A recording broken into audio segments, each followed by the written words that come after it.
But 95% of the people that I practice Immanuel with, they are shocked and surprised when they find out that God is glad to be with them. No strings attached. God is literally glad to be with them. And he doesn't have a ruler in his hand. He's going to smack across the tops of your hands because of all the bad things that you've done. He's just glad to be with you. And people, you can just see the smile come on their faces when they're sitting, and all of a sudden they just break out with this huge smile and say, well, what's going on? They go, wow, God is glad to be with me. I was convinced he would be angry with me because of all this stuff that I've done. I haven't been reading my Bible. I've been looking at porn and I shouldn't have been. I've been doing things that I shouldn't have been doing, and I totally expected God to come in here and smack me. And he's not. Jesus is glad to be with me. And those kinds of moments, people are on cloud nine. When they experience that as a reality, that's good news that they want to share. They want to share that. It's just life-changing. Ultimately, I think pain is the reason why we avoid joy. Because for your brain, joy means someone's glad to be with me. And since inevitably it's somebody who's always hurting me, I tend to start avoiding joy because I don't want to be close to you because you might be the one who will hurt me this time.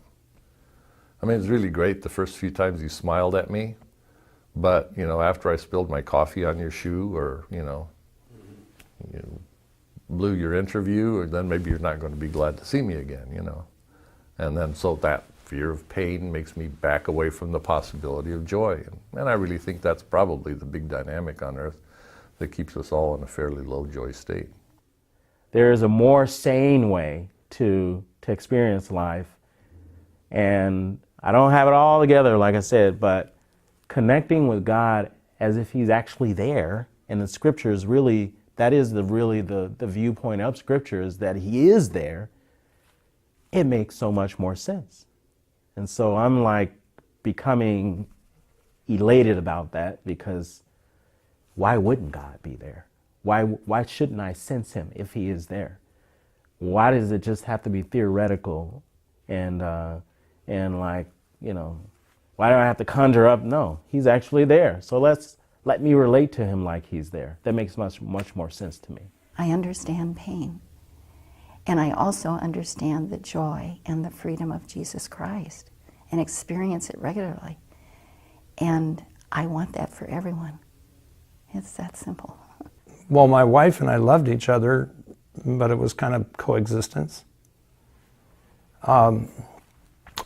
Then, just recently, we started actually relating to each other. But the distinct definition of friendship is I'm safe with you. And we're starting to experience safety in our relationship now.